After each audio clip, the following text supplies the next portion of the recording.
The clock on the wall ticks loudly, filling the silence between us. I sit across from Ryan at the dinner table, the meal I spent hours cooking neatly arranged on his plate. He doesn't notice. His eyes are glued to his phone, his fingers scrolling mindlessly. I watch him waiting, hoping. If I speak, will he listen? If I reach for him, will he pull away? I clear my throat, forcing a smile. Did something happen at work today? He doesn't even look up. No. That's it. No follow-up. No effort to continue the conversation. I press my fingers into my lap, gripping the fabric of my dress to keep my hands steady. The words I want to say sit on the tip of my tongue, but I swallow them down. I already know how this ends. It wasn't always like this. There was a time when Ryan used to rush home just to be with me. When he'd pull me into his arms after a long day, pressing a kiss to my forehead like I was something precious. I used to believe in that love. I used to believe in us. Now I don't know what we are. I glance at him again, searching for something, anything, that proves the man I fell in love with is still there. But he's a stranger sitting in my husband's seat. His fork barely touches the food before he pushes his plate away and stands up. I'm going to bed. Just like that. No good night. No glance back. I sit alone in the dining room, staring at the meal that will go uneaten. My chest tightens, the weight of this moment pressing down on me. How long have I been pretending not to notice? How long have I been waiting for him to love me again? Later that night, I lie awake in bed beside him. His back is turned to me just like every other night. There was a time when I could reach out and pull him close, when he would hold me without hesitation. Now there is nothing but distance. I want to ask him why. I want to shake him and scream, demand to know if he ever loved me at all. But I already know the answer. I close my eyes, swallowing the lump in my throat. Tomorrow will be the same. It always is. The waiting room is too bright, too sterile. The air smells of disinfectant, and the sound of nurses calling names blends into a dull hum around me.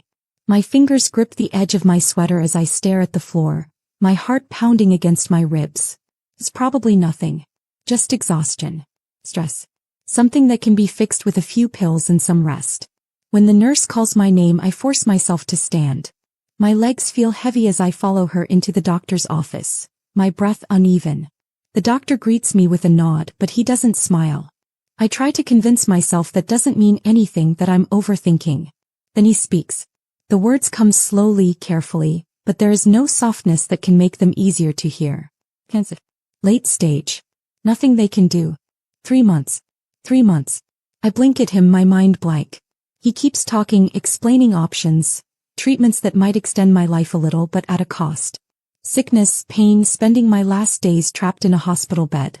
I barely hear him. 3 months. That's a season. That's one change in weather. That's nothing. I feel like I should cry. Scream. Something. But I just sit there, staring at the papers he pushes toward me. My name is printed at the top, a confirmation that this is real, that he is talking about me. I leave the hospital in a daze. The world outside hasn't changed. The sky is still blue. People are still walking down the street, laughing into their phones, sipping coffee like nothing is different. But everything is different. I am different. I don't know how long I walk before I find myself standing in front of my house. My hands are cold as I pull out my keys, but they tremble too much to slide them into the lock. I press my forehead against the door, exhaling slowly. Inside, Ryan is waiting for me. For one foolish moment, I imagine telling him. Imagine him pulling me into his arms, his voice shaking as he tells me we'll fight this together. That I'm not alone. That he still cares.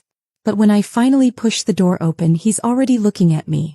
And he's holding something in his hand. A stack of papers. Divorce papers. The words hit me harder than the diagnosis. My fingers go numb and I barely hear him as he speaks. This isn't working. It's been over for a long time. He's met someone else. I wait for my heart to break, for the anger, for the grief. But all I feel is hollow. 3 months. That's all I have left. And the man I gave my entire life to is walking away without a second glance. I take the pen he offers, press it to the paper and sign my name. My hand doesn't shake. Ryan nods, takes the documents and walks past me like I'm nothing. Like I never mattered. I stand there, alone in the house that never felt like home. My breath comes out in a slow, measured exhale. I am dying. I am alone.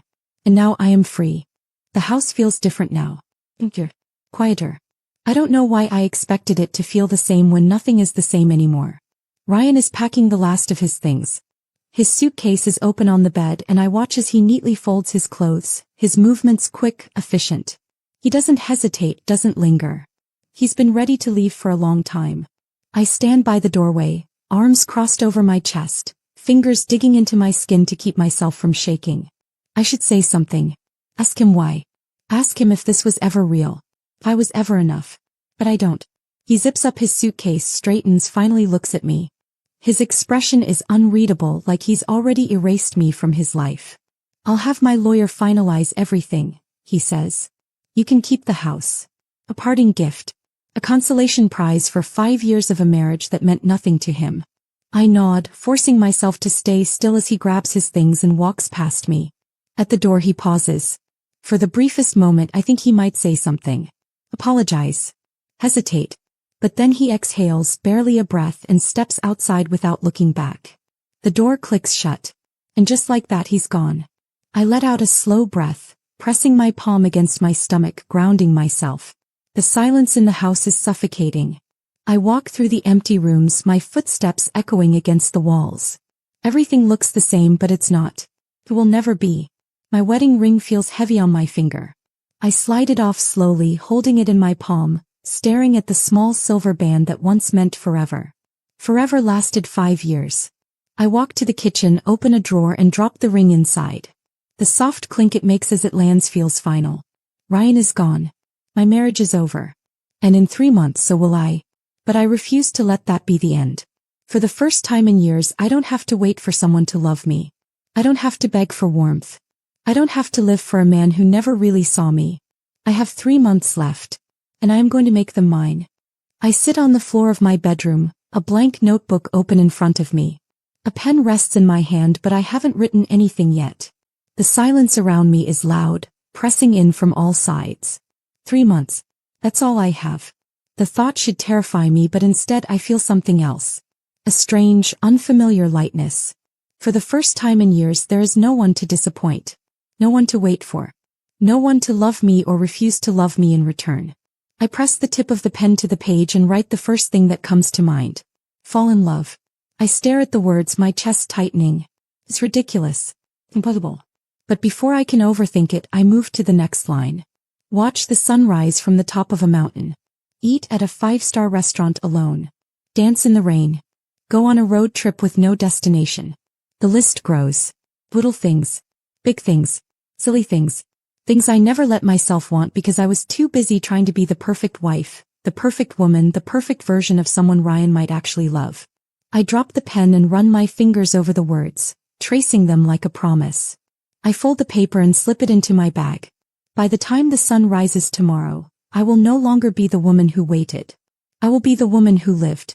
The city blurs past me as I stare out the bus window, the buildings and neon lights blending into streaks of color. I should feel something, excitement, nervousness, maybe even fear. But all I feel is the steady hum of the road beneath me, grounding me in a way nothing else has. This is the first time in years that I have no destination. No one waiting for me. No obligations tying me down.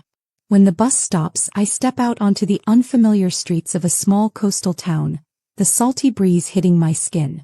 I inhale deeply, letting it fill my lungs, letting it remind me that I am here. I'm still alive. I check into a quiet little inn by the water, drop my bag onto the bed and pull out my notebook. I run my fingers over the list before crossing out the first item. Go on a road trip with no destination. 1 down.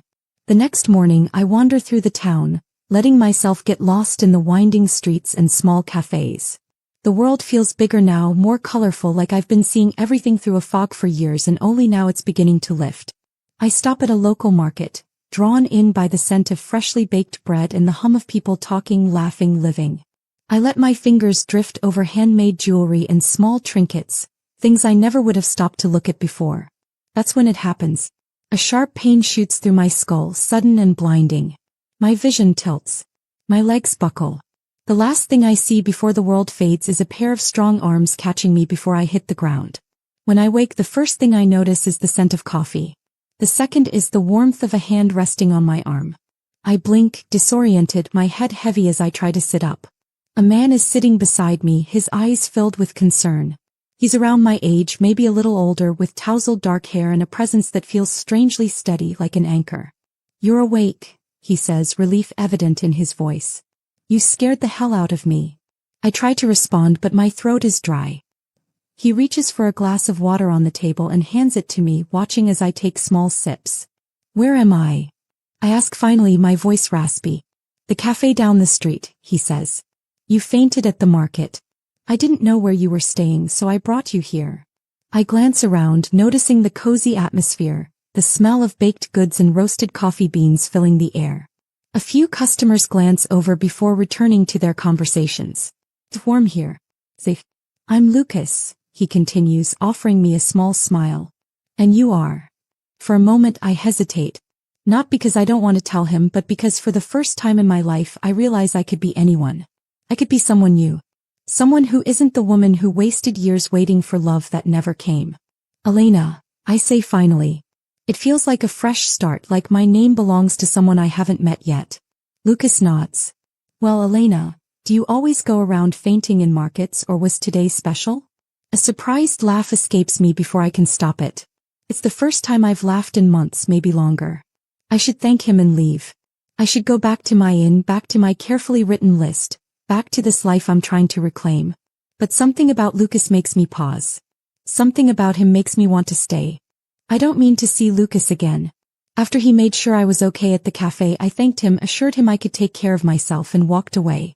But the universe, or maybe fate, seems to have other plans. The next morning I wander through the town again, letting myself get lost in the charm of it all. I stop by a small bookshop, drawn in by the scent of old pages and the warm lighting spilling through the windows. As I reach for a book on the top shelf, a voice behind me makes me freeze. "Do you always go around fainting in markets and sneaking into bookstores, or was today special?" I turn to find Lucas standing there, a teasing smile on his lips.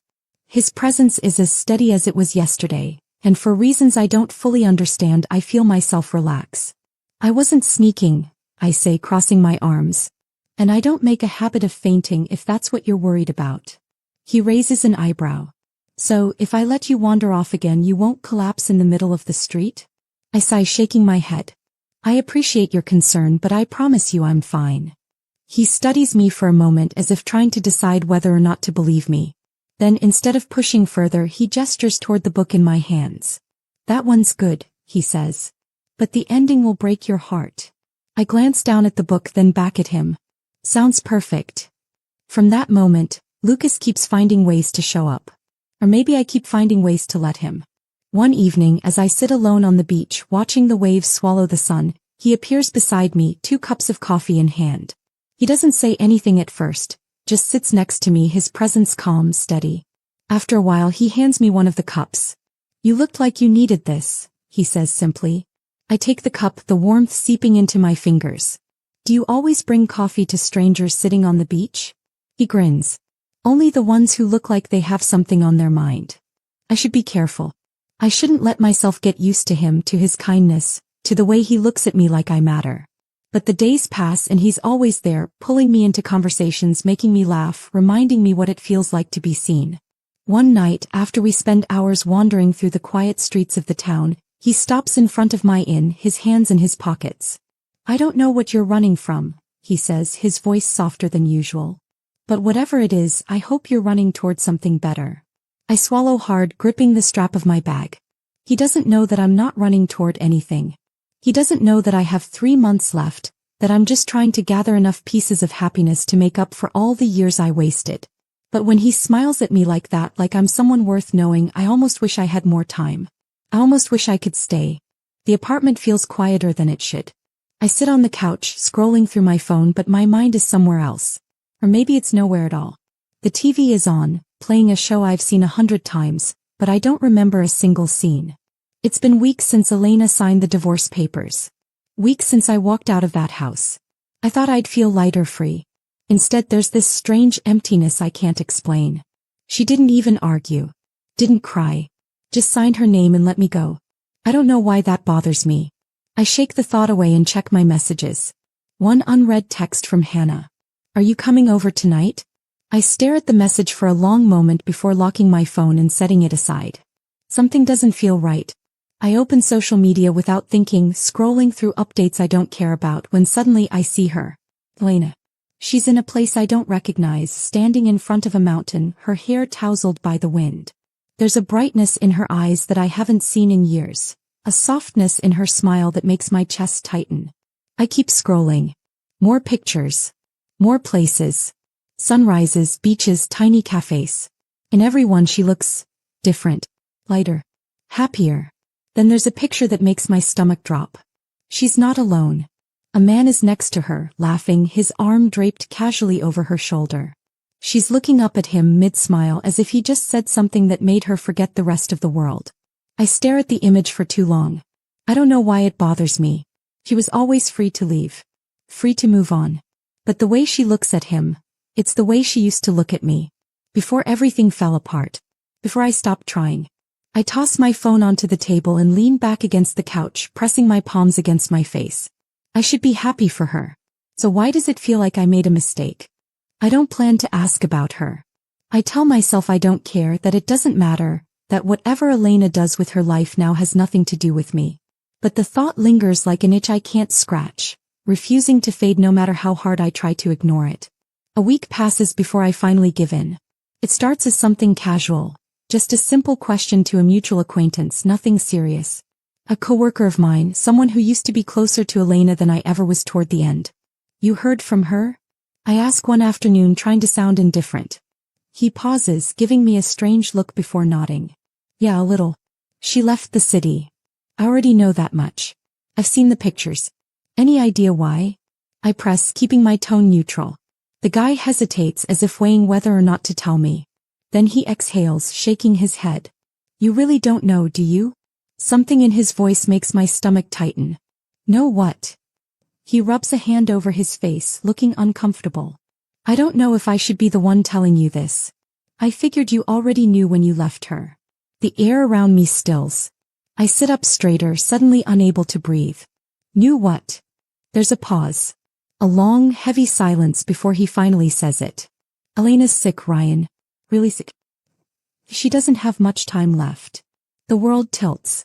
I blink at him, the words registering but not making sense. What? He sighs. She has cancer. Late stage. She didn't want anyone to know, but I guess word got out after she left. She's been checking things off some kind of bucket list, I think. Just trying to live while she still can. I can't speak. Something sharp claws at my chest, panic and disbelief tangling together into something unbearable. Cancer. Not much time left. The words repeat in my head, looping like a broken record. The last time I saw her, she didn't say a word. She just signed the divorce papers and let me walk away. No hesitation. No fight. Because she knew she was dying. He didn't tell me. He kept it to herself. I stand up abruptly, knocking over my drink. The chair scrapes against the floor, earning a few startled glances from people around us, but I don't care. I can't breathe. I storm outside, gulping in fresh air, but it doesn't help. My hands are shaking. My mind is spinning. Why didn't she tell me? Did she think I wouldn't care? Or worse, did she think I didn't deserve to know? I pull out my phone, my fingers unsteady as I open her profile again. The photos blur together, a timeline of places she's been, things she's done. Her smile is everywhere in every picture, but now I see it differently. Now I know the truth. She's not just living. She's racing against time. And I let her go without even realizing she was already slipping away. I don't remember making the decision to find her. I just know that I have to. Because for the first time since I left, I realized the truth. I might have signed the divorce papers, but I never let her go. And I don't think I ever will. The moment my flight lands, I feel the weight of everything settle over me. The truth. The regret. The fear. I shouldn't be here. I shouldn't be chasing after someone I let go. But I can't stay away. Not now. Not after knowing what I know. The town is smaller than I expected, nestled between the sea and the hills, with winding streets and a salty breeze that clings to my skin. I walk with purpose, though I have no idea what I'll say when I see her. What if she doesn't want to see me? What if she's happier without me? I shake the thoughts away and focus on my steps. When I finally spot her, she's standing near the docks, her hair whipping in the wind, her laughter blending with the sounds of the waves. But she's not alone. There's a man beside her. I freeze, watching as she tilts her head up toward him, her eyes full of something I haven't seen in years. Light. He says something and she laughs again, the sound so effortless, so unburdened, that it sends a sharp pain through my chest. I don't recognize this version of her. The Elena I knew was always waiting. Waiting for me to come home. Waiting for me to notice her. Waiting for something she never got. But this Elena, she isn't waiting anymore. Before I can think, before I can stop myself, I move toward her. Elena. She turns at the sound of my voice, and in that moment everything slows. I don't know what I was expecting, shock, anger, maybe even relief. But instead there's only quiet surprise. As if she never thought I'd come looking for her.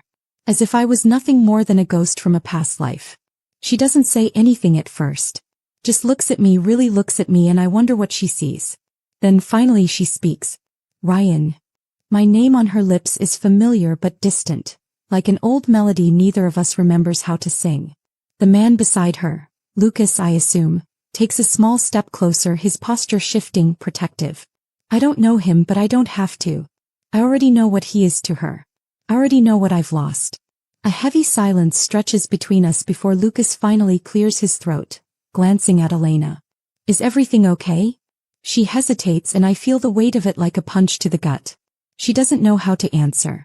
Because nothing about this is okay. Because I shouldn't be here. I take a step closer, ignoring the tightness in my chest. Can we talk? Lucas doesn't move, his gaze locked onto me. He doesn't trust me and I don't blame him. I'm the past. He's the present. And I have no right to ask for anything. But Elena nods. Yeah, she says softly. We can talk. I follow her as she steps away from Lucas, my heart pounding. For the first time since I left, I have her attention. The question is, what am I supposed to do with it? I don't know how to feel when I see him standing there. Ryan. His name doesn't taste the same on my tongue anymore. Feels like something foreign, something distant. Something that used to mean everything to me but now belongs to a life I barely recognize. For a moment I think I'm imagining him. Maybe my body is playing tricks on me, my mind conjuring a ghost I never expected to see again. But then Lucas shifts beside me, his presence solid, grounding, and I know this is real. Ryan is here. And I don't know what to do with that. Lucas asks if everything is okay, his voice steady, calm. But I hear the edge beneath it. I hear the question he isn't asking. Who is this man to you? I don't answer. Not because I don't know, but because I do. Ryan asks to talk, and against every instinct telling me to walk away, I nod. I don't owe him this. I don't owe him anything. But something inside me, some small, stubborn part of me that remembers the girl who once loved him, needs to hear what he has to say. We step away from Lucas, the distance between us stretching like a thread ready to snap. I don't speak first. I don't even look at him. He's the one who left. Let him be the one to fill the silence. Elena. He starts, but then he stops like he doesn't know where to begin. He exhales, rubbing the back of his neck, and for the first time I see something in his eyes I never expected to see again. Regret. I wait. I know I have no right to be here, he says finally. And I know I'm probably the last person you want to see. But I had to come. I don't respond. I let him struggle with his words, let him feel the weight of the time that has passed. He swallows hard. Why didn't you tell me? I know what he means. I know exactly what he's asking. And yet, I force myself to tilt my head slightly, feigning confusion. Tell you what? His jaw tightens. That you were sick. The words linger between us, heavy, suffocating. I cross my arms over my chest, not to shield myself from him, but to keep myself from shaking. Would it have changed anything? His eyes darken. Of course it would have. I let out a soft, humorless laugh. Would it? Would you have suddenly decided you loved me? Would you have stayed out of guilt? I shake my head. I didn't tell you because it wouldn't have mattered. He flinches, and for a split second I feel something close to victory. But it fades as quickly as it comes. This isn't about winning or losing. This is about my life, what little of it I have left. Ryan steps closer, his voice lower now, almost desperate. Elena, I was wrong. About everything. About us. I didn't realize what I had until it was too late. I close my eyes for a brief second, letting the words settle. I once dreamed of hearing him say that. I used to lie awake at night wishing he would see me, love me, regret pushing me away. And now here he is standing in front of me saying everything I once longed for. But I feel nothing. Or maybe I feel too much. You should go, I say softly. His brows pull together. Elena. I'm not that woman anymore, Ryan. My voice wavers, but I keep going. The one who would have given anything just to hear you say you cared. The one who would have waited for you forever. I inhale sharply. I don't have forever anymore. And I'm done waiting. His hands clench at his sides, his shoulders rising and falling with uneven breaths. So what? He asks. You're choosing him? My heart aches. Not for Ryan. Not for what we were. But for what we could have been in another life. I look over my shoulder at Lucas, who hasn't moved. He's watching me, waiting but not demanding anything. Not asking me to choose him. Loving me without expectation. I turn back to Ryan, my chest tight, my eyes burning. No, I whisper. I'm choosing me. And for the first time I mean it. The days feel different now. Lighter. Brighter. Maybe it's because I finally stopped looking over my shoulder, stopped waiting for something that was never meant to be. Or maybe it's because for the first time in my life I am truly living. Ryan left the same way he always did, without a fight. Maybe he thought I'd change my mind, that I'd wake up the next morning and realize I had made a mistake. But I didn't. I only felt relief. Lucas doesn't ask about what happened between me and Ryan. He doesn't press for details or expect explanations. He just stays. And somehow that means more than anything else. One morning I wake to the sound of waves crashing outside my window. The sun spills through the curtains, casting golden light across the bed. I turn over and find Lucas sitting on the floor, his back resting against the edge of the mattress, flipping through my notebook, the one with my bucket list. He glances up when he notices me watching. You've crossed off a lot, he says, a small smile playing at his lips. But there's still more. I stretch, letting out a soft sigh.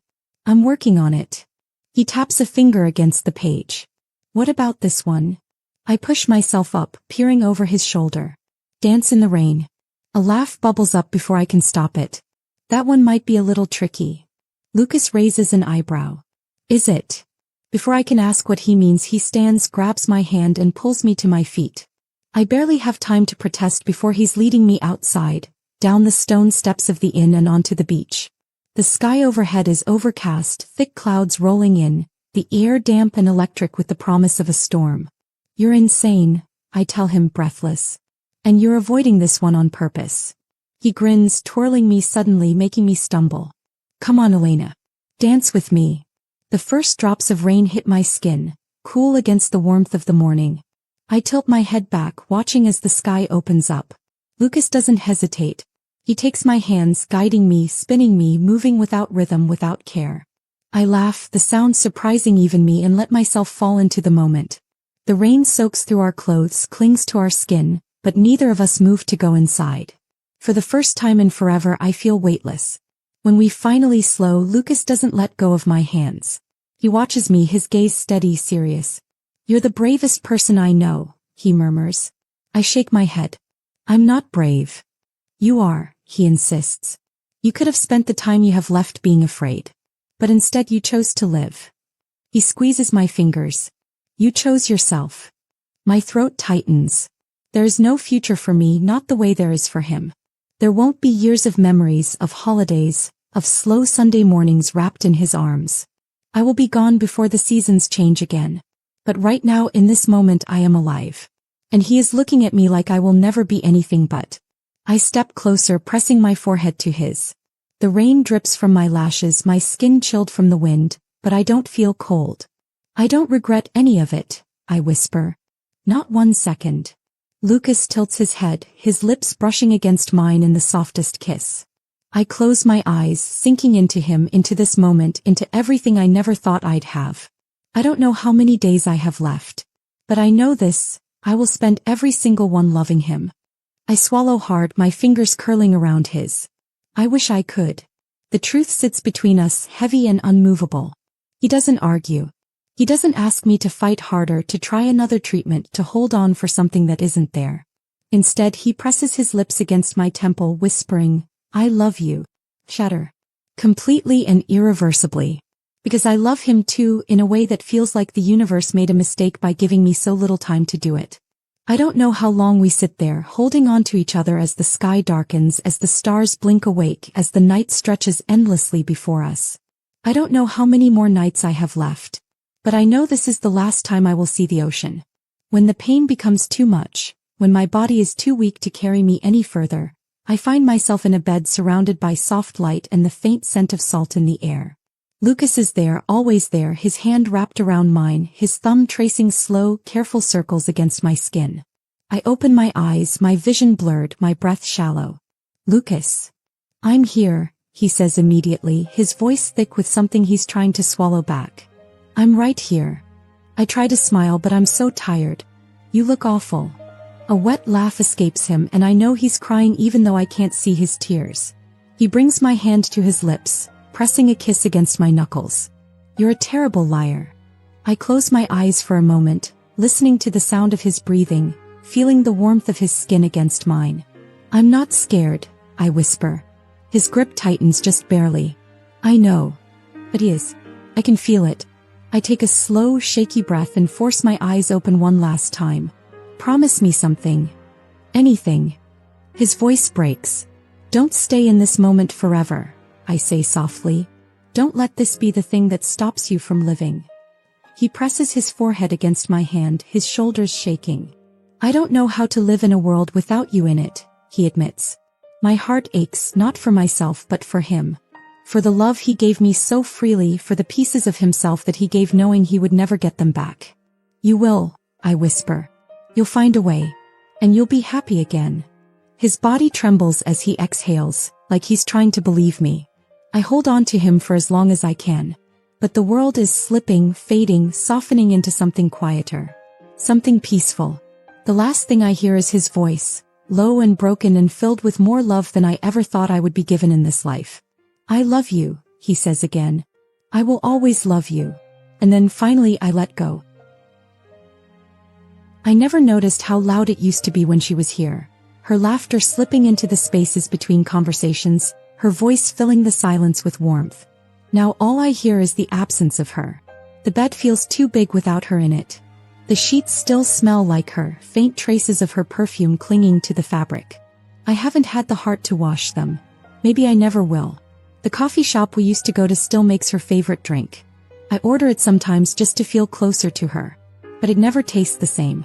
She used to take a sip and hum in approval, her hazel eyes lighting up as if something so simple could bring her joy. Now it just tastes like loss. People tell me that time will make it easier. That grief is something that fades, softens. But they don't understand. Time won't bring her back. Time won't let me hear her voice again, won't let me run my fingers through her hair, won't let me trace the freckles on her skin like I used to. I see her everywhere. In the rain that she loved to dance in. In the waves that once kissed her feet. In the sunsets that look too beautiful for a world that no longer holds her. I go back to the beach where we sat together on her last good day. The wind howls, the waves crash, but all I can hear is the way she whispered, I don't regret any of it. He was never afraid of leaving. I was the one who was afraid of being left behind. I sit in the sand, my fingers digging into the cold earth, and I break. For the first time since she slipped away, I let myself cry. Not the quiet, contained grief I've been carrying, but the kind that rips through me, the kind that makes my chest ache like my body is trying to hold on to something that's already gone. I whisper her name into the wind, hoping that wherever she is, she hears me. I love you. I always will. But love wasn't enough to keep her here. And now I have to learn how to live in a world that doesn't have her in it. I just don't know how.